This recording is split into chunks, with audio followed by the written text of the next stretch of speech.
401k advisors want to build a scalable practice, but aren't always sure what to do next. Welcome to Outcomes, the podcast designed to help advisors think, make decisions, and cast a vision to create a business for the future. Here's your host, Marino, financial planner, author, speaker, and CEO of Advisor2X.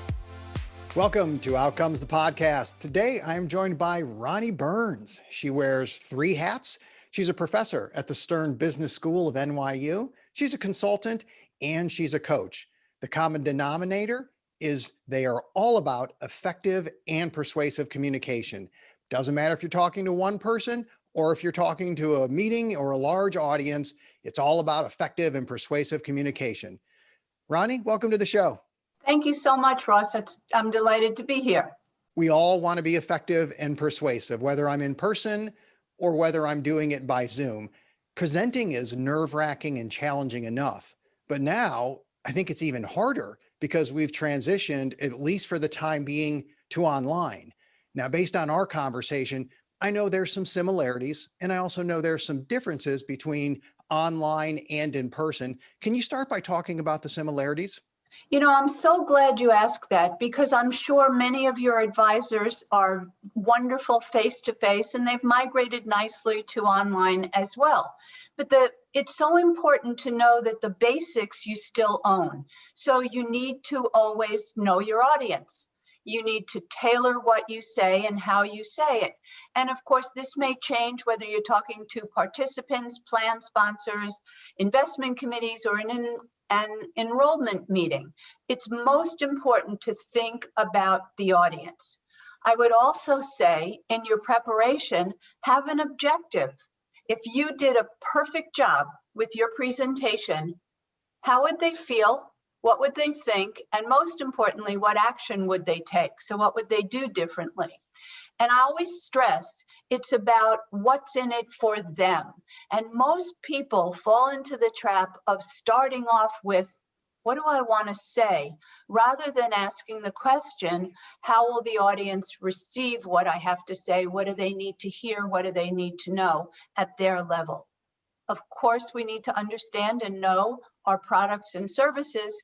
And I would say my secret sauce is anticipating objections and concerns and bringing them up right after you've added some value. So it goes like this. You may be thinking, why do we have the choices that we do? And I think that allows people to truly listen to what you have to say, whether you're online or face-to-face. So those are the keys that I think are good practices face-to-face or online. It's so instinctive for us to think I'm going into a meeting, I have all this important information to share. I know if they make some decisions and listen to my advice, it will change their future, their families, could be generational. The 401k world, it's a big deal. When someone finally transitions to becoming a saver in a 401k, you may have altered their entire future. So I know going into meetings, it's tempting for us to think about all the reasons we want to share with people why they should go into the 401k or they should start saving for the future. But to start by thinking, why is this person sitting in the room? That it's a great check that I need to constantly ask myself. So I think that's a great reminder, and anticipating what they're going to say. I don't know if I do that instinctively and think about what they were going to do, but that's certainly important going into it. Yeah, and also anticipating, because you've done lots of meetings, what are some of the common objections and concerns and misapprehension, misinformation that you can create empathy right up front by talking about those, and then they are free to listen because the defenses go down. So that's really important. I'm a big fan of Zoom. I've made the transition myself. I've often joked that I didn't do it before simply because I was probably a little lazy. If I give myself a little grace there, I would say I didn't quite understand the value and how significant it was compared to just a phone call. So now that I'm all in, I've learned about something that you've talked about, and it's called Zoom fatigue. And it is a real thing. Can you talk about why this can become so tiring after a full day of Zooming? Sure. Let me ask you a question, Ross. How many meetings do you do back to back before you say, I can't take another Zoom meeting? What's too many for you? I can compare it right on the spot. If it's phone calls, I can go all day long. I can do 8, 10, 12, 30-minute phone calls back to back and go home and go play tennis with my kids. But with Zoom, 3 or 4 in a day, and I think I'm cooked, Ronni. I'm going to tell you why. One thing I tried to make everybody feel better about is it's not only fatiguing for the speaker, it's completely fatiguing for the audience as well. And distractions are inevitable. I don't know where your dog is, but mine is out of the house, and my electronic phones and everything else are on silent mode. And I have my phone 20 feet away from me, so I can't be distracted and look at the texts. On Zoom, it's really hard to read people's interest. The gallery view, which I particularly like because I like to see everybody, causes processing overload. That's one of the reasons we feel so fatigued. We can only hear a voice, but we don't necessarily have much body language to help us. And this sustained, intense attention on words alone is not how the brain is used to communicating. The other thing is, and it's funny, you'll probably chuckle at this, seeing yourself is very stressful. We become very hyper-conscious while we're talking and looking ourselves. It would be like the equivalent of every meeting room you went to, you had a big mirror where you were staring at yourself. That would be quite distracting. And I found myself dragging my Zoom window over so that I'm covered up, or I'm on a monitor off to the side, because I don't want to glance over at myself. And initially when somebody said that, I thought, I don't look at myself all the time, until I actually thought about it and realized, no, I keep glancing down as well. So I've had to cover myself up or put a window over it. It worked pretty well, but it's just a distraction. And I have to throw it in now. You have one of my favorite takeaways that I've heard, just used it yesterday, about distraction. Can you share that? Sure. Anything that distracts detracts, and I want to talk about that in depth in just a little bit, because you can have distractions in your online setup, you can have distractions in your voice, your gestures. So if we talk about how people judge us online and what do they notice, I would say we have to very intentionally manage our first impression. So, for example, you can't remove the image once you're face to face and you see the unmade bed and the laundry. That would definitely be something that sticks and distracting. Now that our professional and our personal words merge, facts get substituted for imagination. And I can remember somebody saying to me one time, and this was just when we were in a phone call, we had spoken on the phone time after time, and then we had a face-to-face meeting, and they said, "Oh, you're so much smaller than you sounded online on the phone." So people notice things, and your online setup is really important because we're being assessed by our surroundings. So I don't know about you, but if somebody has a bookcase, I'm leaning towards the camera to try to see what the books are. I'm noticing their decor, their pictures. I hear if they have a dog, a kid, if they're clicking away. When I talk about impression management, I have a photo of a consultant who's in the cybersecurity space, and he has cybersecurity books that have huge titles horizontally, prominently. He has meaningful pictures around and snapshots or awards. What's most important in terms of what distracts is you only get a snapshot of me and I get a snapshot of you, and then we zone out. So when I say anything that distracts, detracts, Ross, I would say almost every time I work with people or a person for their Zoom presence, they have something ridiculous, usually a plant growing out of their head because they're not checking what's behind them. and there are newscasters with plants growing out of their head. Shame on them. Even something as innocuous sounding as a coffee mug, I'm from New York, with the Yankees. Someone may hate the Yankees and they're distracted by that, or the Mets, whatever it is. So you really want to think audience, audience, audience, what's their perception? And if I might give your listeners a little tip here, I'm not a big fan of virtual backgrounds. They tend to have you jump around and they're very distracting.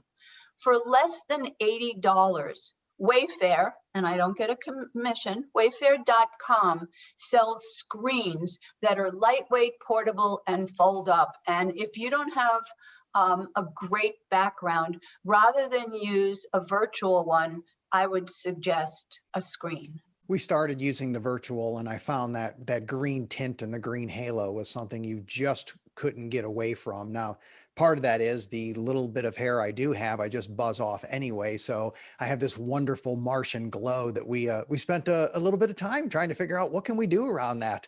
And the green halo would not go away, Ronni. So it was okay. But I know the little tips that you need to be aware of. I had spoken with someone who had that little palm tree right behind their head. It was dead center and it looked like a crown coming straight out of their head. And it's just not something that you want people to see. Now, if we were doing video for this, we would see your room, and I instantly noticed on where you're recording, and I'm sure I'm hyper aware because of what we're talking about, that you have this calming green type color. There is some art in there, but there's not a lot of contrast. There's not a lot of bright colors. And I don't feel like my eyes focus on anything specific where I'm distracted, but it feels good. But here's the question. There's a connection that we get with people when they're in their homes or they're in a home office and a child comes into the room. For me, doesn't bother me at all. I hear a dog bark once or twice, not a big deal. If the dog's on their lap, now we've got a big deal. But I know I'm going to hear a few noises. So I know that there's a little bit of grace that we give people with that, but there's certainly a line where it's distracting and too much. How do you figure out how much to control your environment and how much of being at home is actually a decent way to connect with them personally? Sure. I'm a big believer in managing expectations, setting expectations, showing vulnerability. So I would maybe upfront say, has anybody else experienced a perfect plan that falls apart right before a really important call? And then I'm creating empathy. I go, that just happened to me. I had perfect doggy daycare until somebody had COVID-19 and they're not taking any dogs. So I will apologize in advance for noises that you hear. I promise you, if you don't get distracted, I won't get distracted, and we'll barrel on and make it a great session. So thank you up front for understanding. Yeah, that seems like a neat way to go. I've let a few people know that I may look safe on camera, but there's a possibility that my overly protective Pomeranian may disagree. So you might hear a bark or two from time to time at a perceived threat to the house. Hopefully we'll be okay, but if you know Pomeranians and small dogs, they are ready and they're just going to bark once in a while, and that is just the way it goes. And I've yet to have a barking fit from the dog.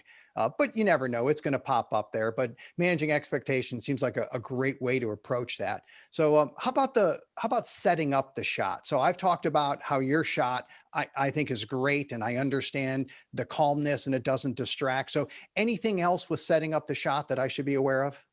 Well, just to go back to your green glow, there is an option when you select setup called Touch Up My Appearance. And so a lot of people don't know that, but it functions the same way a camera does in that it tries to maximize your view. Now, I'm not positive if it works with virtual backgrounds, but maybe it could help a little bit.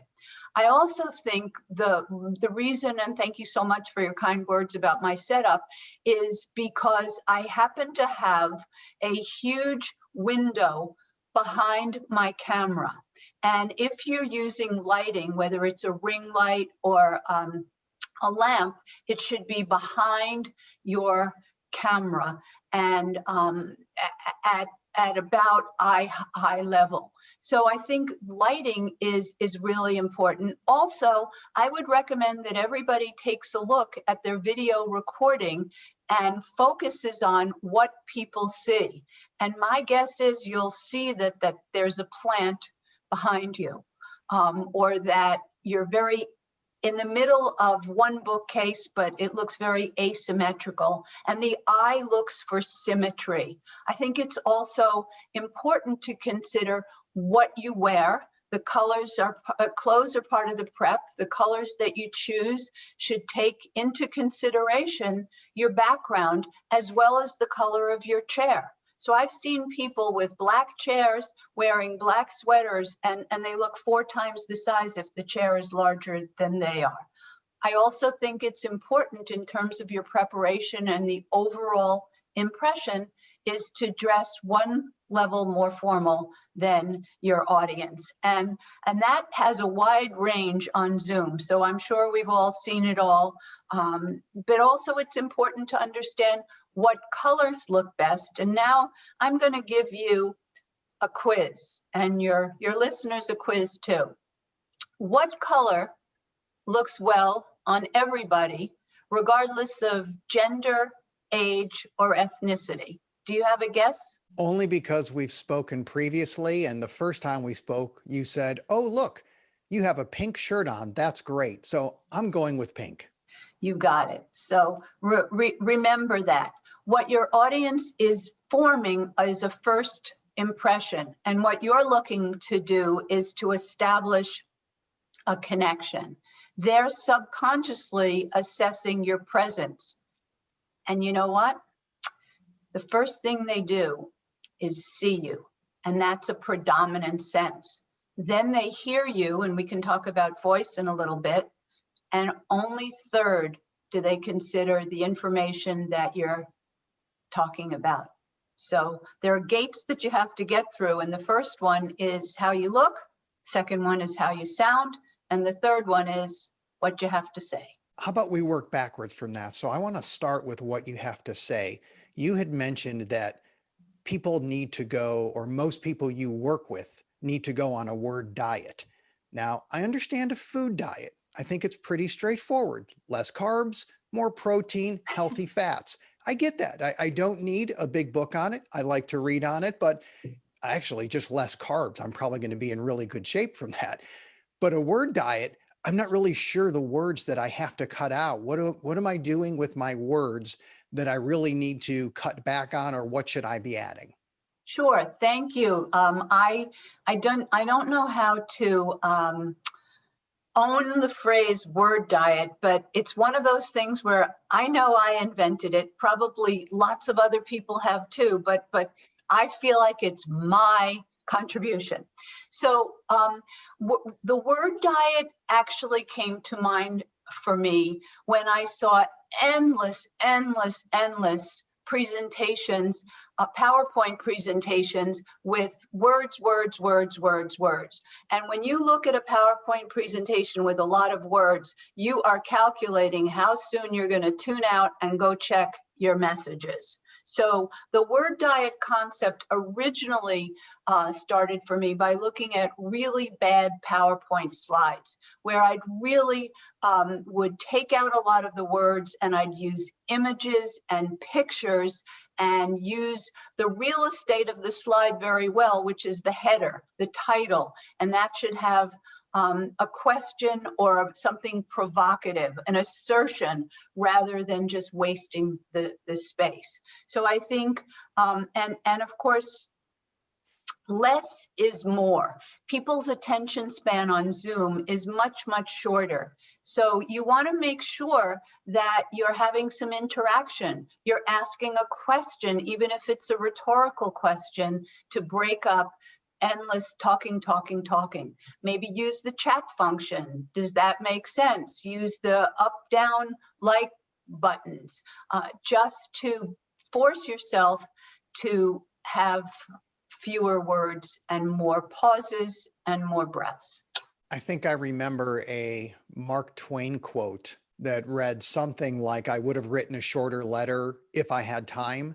Is that ring a bell with you? Exactly. And people get themselves all, going, and then they're rambling.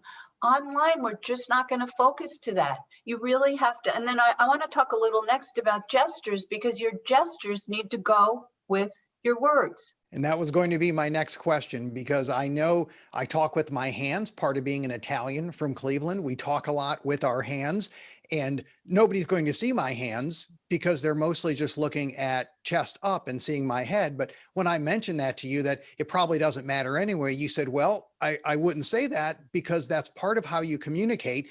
And then you differentiated talking with your hands with putting your hands in front of the camera. So can you talk about using gestures, which ones are okay, and then which ones you want to be careful with because of the camera angle? Yeah. So I love the words, communication should be strategic and conscious, and gestures should be used strategically and consciously as well. So all we have mostly is the shoulders up to read your audience, and that's what they have to read you. And so just like in presenting face to face, gestures should be congruent with what you're saying. For example, if I say, so any questions? And I look down or I look at my watch, then I'm signaling a mixed message that I really don't have time for questions.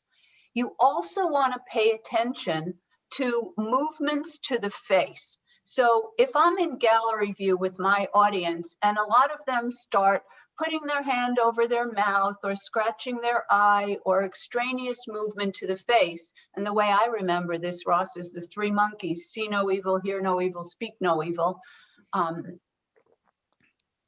You have to stop and wonder.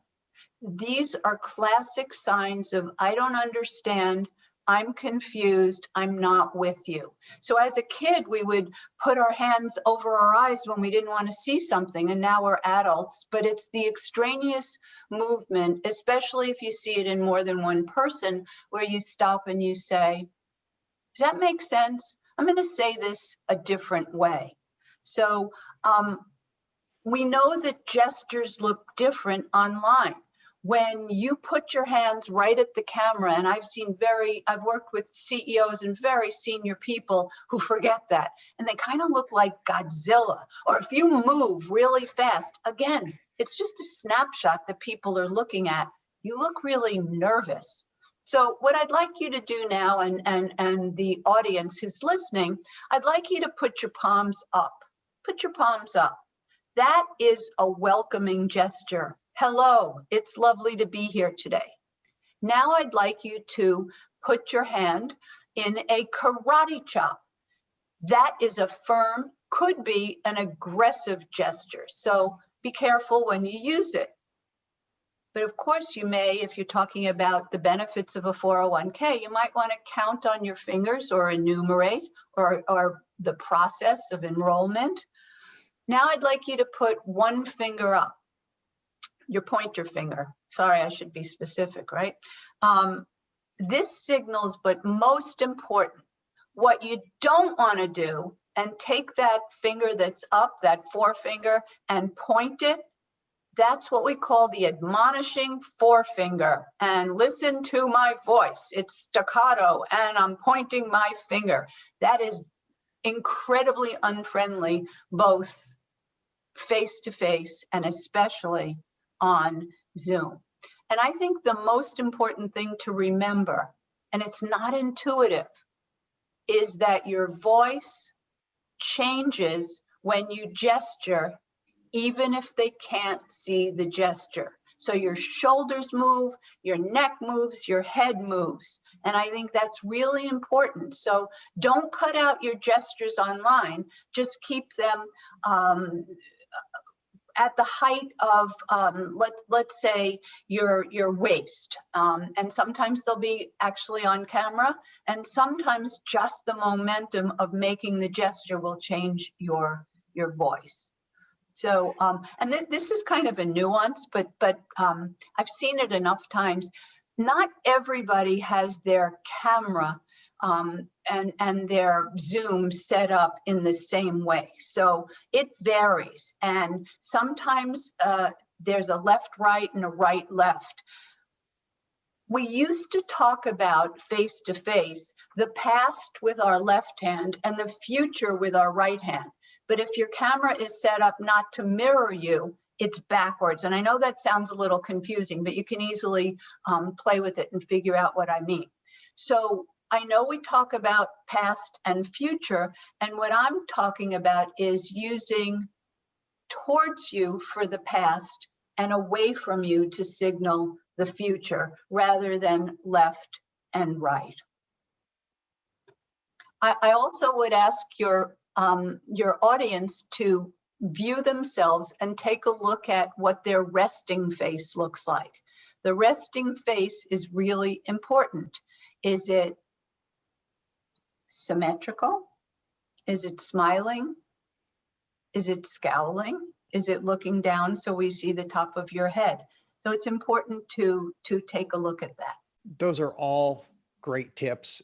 Even after we spoke the first time, I ended up becoming more aware and taking even more notes. And just from the backdrop, we tried the virtual, got rid of that. Now we just have the back of my office here, and we're going to order some backdrops that are more casual and not distracting. And you just learn as time goes on, as you go through it. I think the resting face is something I hadn't thought about. And sometimes when people concentrate, and I'm going to have to look at myself, maybe your mouth hangs open a little bit. Maybe you have a little scowl, or you crease in your forehead there. And those may not be the best looking images that someone wants to see, just because we're not conscious and aware of it. So to do a Zoom, record yourself, take a look at it. It's amazing how much you learn. And yes, at times you're going to be self-conscious, but if you want to improve, I think that's the only way to really do it. Any final tips that we can throw in? Well, just for the people listening who wear glasses, looking over your glasses, if your glasses are on your nose, can look aggressive or strange. So you want to think about that too. So I guess part of the way we all learn is to be much better observers of people who we think are doing a great job on Zoom and people who are just really putting us to sleep. And so start to be a good observer of what's working, what you think works, and then incorporate it into what you do. Excellent advice. Final question for you. We usually end every podcast with the magic wand question. And that simply means if you had this magic wand that I swiped from my daughters, hopefully they haven't noticed because they will want it back. But if I gave you this magic wand and you could wave it and have anything in the world changed, what would you change? Wow. I sort of feel like Miss America or Miss Universe, you know. I guess COVID comes to mind, but what actually comes to mind more so than COVID is hunger. More people die every day, every week, every month, and every year from hunger than anything else. And hunger is preventable. We can do something about that. We don't have to have children and their parents rationing food and dying of malnutrition and starvation. So I guess I would want to eliminate hunger because it's within our control to do so. Ronni Burns, thank you so much for being on the show today. My pleasure. Thank you so much. Thank you for listening to Outcomes. Subscribe now to be notified when new episodes become available. The information covered and posted represents the views and opinions of the guest and does not necessarily represent the views or opinions of Advisor 2X. The content has been made available for informational and educational purposes only. The content is not intended to be a substitute for professional investing advice. Always seek the advice of your financial advisor or other qualified financial service providers with any questions you may have regarding your investment planning.